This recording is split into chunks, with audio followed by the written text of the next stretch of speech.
Socio emotional learning, सामाजिक भावनात्मक जुड़ाव से सीखना क्या है, क्यों ये जरूरी है हमारी कक्षा कक्ष में सीखने की प्रक्रिया में, और वो क्या गतिविधियां की जानी चाहिए या हो सकती हैं, उनके कुछ उदाहरण आज हम देखेंगे।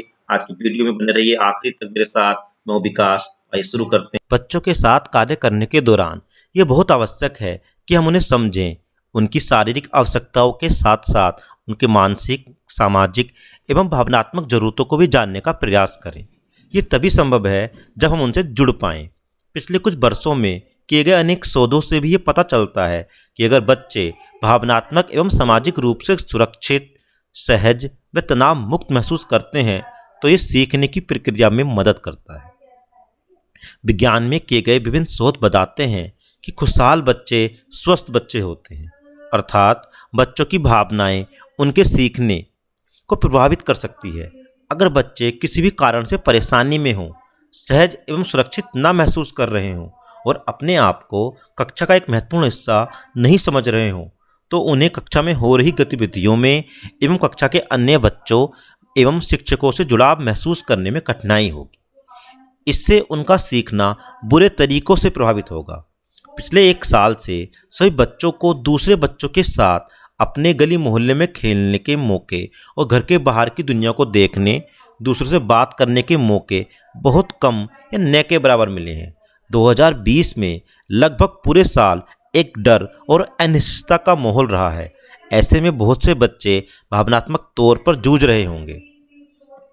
ऐसी स्थिति में जब बच्चे बहुत समय बाद कक्षा में आएं तो क्या किया जाए? सबसे ज़रूरी है कि जब बच्चे पहली बार या बहुत महीनों के बाद स्कूल आ रहे हैं तो उन्हें सुकून महसूस हो, उन्हें अपने दिल की बात कहने के अवसर मिले और एक भय रहित और अनिश्चितता से दूर सौहार्दपूर्ण वातावरण मिले। इसके लिए हमें कक्षा के हर बच्चे को नज़दीक से देखना व उन्हें समझने का प्रयास करना होगा। उन्हें अपनी बात बोलने के पर्याप्त मौके देने होंगे, भले ही वे नाखुश दिखाई दें, किसी बात से चिढ़े हों, गुस्से में हों या दुखी हों। हमें उनके साथ नैतिकता की बात करने के पहले उनकी भावनाओं को बिना सही या गलत में बांटकर देखने का प्रयास करना होगा। हमें ये समझना होगा कि भावनाएं क्यों और कहाँ से आ रही हैं। ज़रूरत पड़ने पर उनके घर वालों से बात करना और किसी भी हाल में बच्चों के बारे में कोई गलत राय बनाने से बचना होगा। इन पहलुओं को ध्यान में रखते हुए स्कूल शुरू होने के शुरुआती सप्ताहों में बच्चों के साथ कुछ सरल गतिविधियों को करने की योजना होनी चाहिए। अभी हमने जाना सोशल इमोशनल लर्निंग के बारे में। सोशल इमोशनल लर्निंग है क्या, इसकी क्यों इम्पोर्टेंट, इसकी महत्ता क्या है, क्यों जरूरी है, पर ये सब हम क्लास में करेंगे कैसे? अब सवाल ये रह जाता है। उसके लिए क्या कुछ गतिविधि हो सकती है? तो आइए कुछ गतिविधियों को ध्यान देखते हैं अपनी क्लासरूम में। ऐसे के लिए हम कैसे क्या किया जा सकता है? कोई ऐसा गीत या कविता जिसे बच्चे जानते हैं और उनके साथ खुद को जोड़ सकें। इसके लिए स्थानीय भाषा का कोई मज़ेदार गीत हम चुन सकते हैं। बच्चों को हम आराम से घेरे में बिठा लें। अगर कोई बच्चा बेचैन या परेशान लग रहा है तो पहले उससे बात करें। गहरी सांस लेना, आंखें बंद करके अपने पसंदीदा रंग या चीज़ के बारे में सोचना, ऐसे कुछ टेक्निक यूज करने से हौसला बढ़ता है। जब सब इजी हो जाए, कंफर्ट हो जाएं, उनसे पूछें कि क्या करने से उसे मदद मिलेगी और उसके बाद हम अपनी गीत कविता पर जाएं। तो इस तरह के बच्चों को अच्छा लगता है। और अगर बच्चे गीत कविता को नहीं जानते हैं तो पहले हम एक एक पंक्ति गाएंगे और बच्चे उस पर को हमें दोहराने के लिए कहेंगे, और जब बच्चों की गति पकड़ जाए तो हम अपने साथ गाने के लिए कह सकते हैं। तो ऐसी बहुत सारी तमाम गतिविधि हो सकती हैं जो बच्चों को भावनात्मक रूप से जुड़ने के अवसर प्रदान करती हैं। तो हम सोच सकते हैं। अच्छा, एक और गतिविधि को हम देखते हैं यहाँ ध्यान रखेंगे जगह होनी चाहिए। बच्चों थोड़ी सी काफ़ी क्लास के बाहर कर सकते हैं। क्लास में सीट ना हो तो अच्छा है, जब वह चल फिर सकें। तो हम बच्चों से बताएंगे, इशारा करेंगे, जिसको देखकर बच्चों को एक खास ढंग से चलना होगा। तो बच्चों को धीरे धीरे और स्पष्ट रूप से हमें संकेत देने हैं। कछुए की तरह चलें, तो कक्षा के सारे हिस्सों को जाकर देखेंगे वो उस कछुए की तरह चल के। हमने खरगोश का इशारा किया तो बच्चे खरगोश की तरह उछल उछल कूद के चलेंगे। कक्षा के एक छोर से दूसरे छोर पर जाएंगे, फिर वापस आएंगे, पर टक्कर नहीं होनी चाहिए, चोट नहीं लगनी चाहिए, है ना। ये ध्यान रखना है कि मजे के लिए या भावना जुड़ात्मक गतिविधि कर रहे हैं, कहीं बच्चों चोट न लग जाए। हाथी की तरह चलें तो मतलब क्या है, आप बहुत बड़े हैं, आपको काफ़ी सारी जगह की ज़रूरत होने वाली है। तो इस तरह की हम एक्टिविटी बच्चों को दे सकते हैं। बच्चों को बहुत मज़े आने वाले हैं और बच्चों को अपनी बात कहने या अपने को व्यक्त करने के इनमें बहुत अवसर मिलते हैं। और एक गतिविधि शेयर करता हूँ आपके साथ में, बच्चों को हम आराम से बैठाएं। वो पहले ज़रूरी है बच्चे सहज महसूस कर रहे हैं, तो उसके लिए अभी मैंने बात की थी, डीप ब्रीथिंग करने के मौके दे सकते हैं, आँख बंद करके कुछ सोचें, कलर, अपने फेवरेट गेम, फूड के बारे में।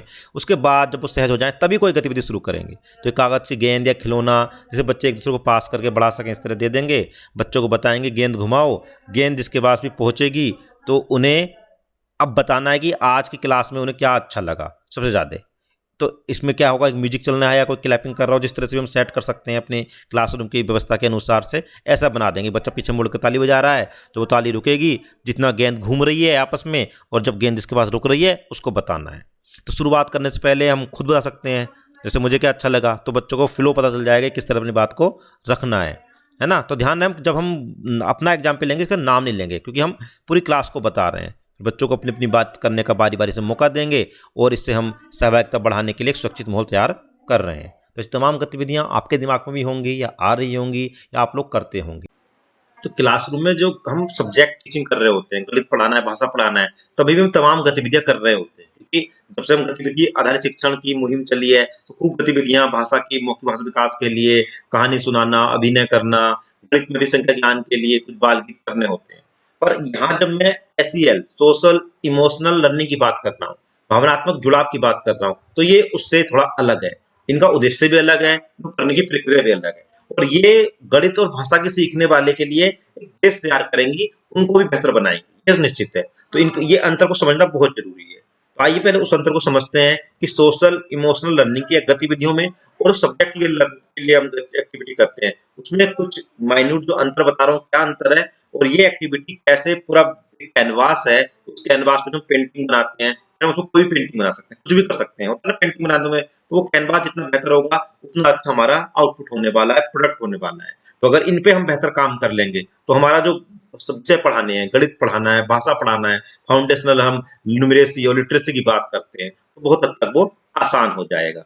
जो हमारी चिंता है, जो NEP 2020 इशारा कर रही है कि प्राथमिक कक्षाओं में बच्चे अपनी ग्रेड के स्तर के ना तो सवाल कर पा रहे हैं, ना ही वो अक्षर ज्ञान, ना तो उस स्पीड से जो फ्लुएंसी से पढ़ना है पढ़ पा रहे हैं।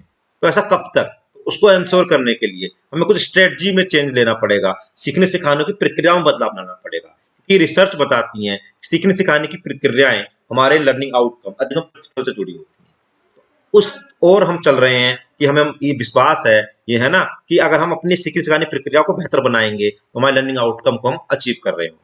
उसी शुरुआत का एक प्रयास है कि हम SEL को समझ रहे हैं और अपनी क्लासरूम प्रोसेस में इसको शामिल करेंगे, जिससे हमारी सब्जेक्ट के जो हमें आउटकम प्राप्त करने हैं उस वो एक छोटा सा लक्ष्य है, और बड़े लक्ष्य जो रेस्पॉन्सिव नागरिक बनाना, बच्चा बनाना, उस ओर हम आगे बढ़ रहे हैं। सामाजिक व भावनात्मक जुड़ाव की गतिविधियां जो हम सामान्य तौर पर भाषा या गणित शिक्षण या किसी और अन्य विषय में पढ़ाने के लिए गतिविधियां करते हैं, उनसे अलग है। इन दोनों को मिक्स नहीं करना है।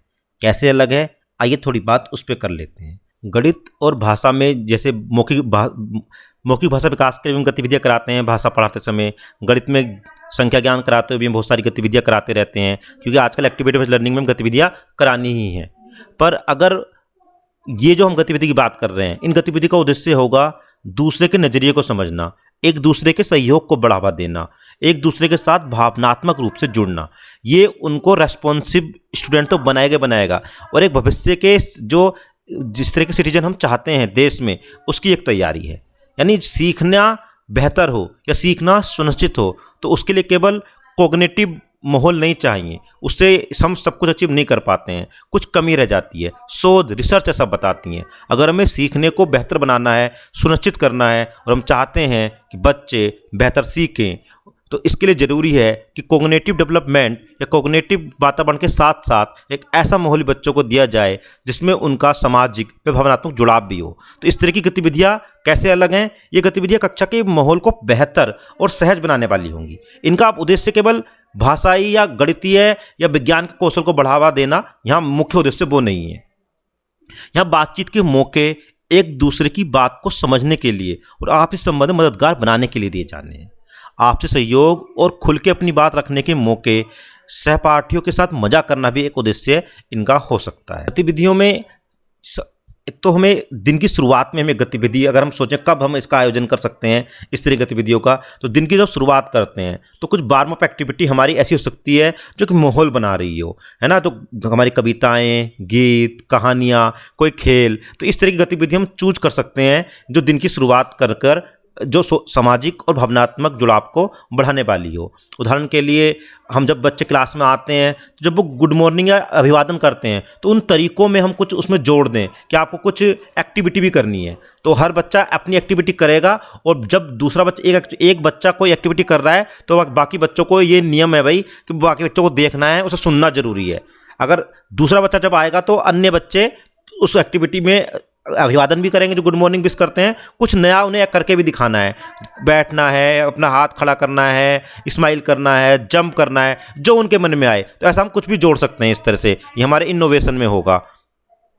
एक एक्टिविटी हमने देखी होगी कि टीचर बच्चों से कहता है सजेस्ट करो, एक में हैंड हाथ बना हुआ है, एक में हक करना है, किस करना है ना। तो जो बच्चा जिस तरह का चूज करेगा उस तरह बच्चों के साथ टीचर उन्हें अंदर आने देगी। अगर बच्चा हैंड शेक पे कहेगा तो बच्चा उनसे हाथ मिलाएगा, अगर हक करने होगा तो टीचर उनको हक करेंगे, अगर उन्हें किस करना है तो टीचर उन्हें किस करेंगे, या टीचर स्माइल करेगा तो टीचर उन्हें स्माइल करेंगी, फिर उनके बाद एंट्री होगी। तो इस तरह की कई अन्य गतिविधियाँ भी सोची जा सकती हैं।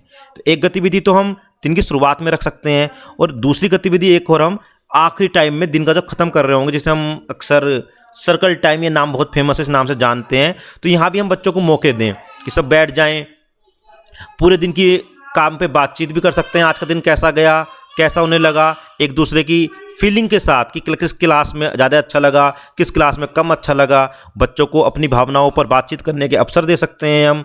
या एक गतिविधि कि आपको आज क्लासरूम में मैडम की या एक अपने किसी एक साथी ने कुछ अच्छा किया, उसे तारीफ करनी है, तो हम शुरुआत करके टीचर अपना इस भूमिका में रह सकता है कि वो बताए कि आज आप बहुत अच्छे से डिसिप्लिन में रहे, बहुत सक्रिय होकर भागीदारी की, आपने पाठ को बहुत अच्छे से समझा, आपने गणित की क्लास में ये अच्छा किया था, भाषा क्लास में ये अच्छा किया था। अब बच्चों को इस तरह बढ़ावा मिल जाएगी बात किस तरह रखनी है। फिर बच्चे अब शुरुआत हो जाएंगे, बताएंगे क्या वो उन्हें अच्छा लगा, और गणित की क्लास में, जिस भी क्लास में क्या बेहतर लगा, अपने दोस्तों में या किसी टीचर का व्यवहार उन्हें अच्छा लगा। तो इस तरह के मौके देने से वो आपस में जुड़ रहे हैं, अपने आप को दूसरे के शू में रख के देख रहे हैं, एम्पैथेटाइज की फीलिंग उनके अंदर आ रही है, कैसे एक जो बेहतर समाज के लिए बहुत ज़रूरी है। और वो एक जिम्मेदार बच्चे और जिम्मेदार बच्चे से शुरुआत हो रही है, एक जिम्मेदार नागरिक बनने की। हम अपनी कक्षा में एसईएल की क्या गतिविधि कर रहे हैं, ये कैसे इंश्योर करते हैं बच्चों की सक्रिय भागीदारी को बढ़ाने के लिए।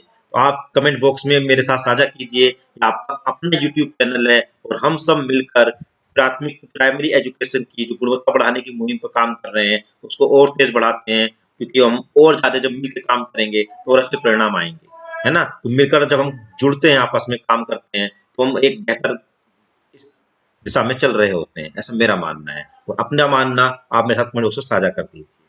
बने रहिए मेरे साथ, यूट्यूब चैनल कीजिए सब्सक्राइब, नोटिफिकेशन को बेल को ऑन, जिससे लेटेस्ट वीडियो की अपडेट आप तक मिलती रहे और हम गुणवत्तापूर्ण शिक्षा के लिए ऐसे ही अच्छा काम करते रहें।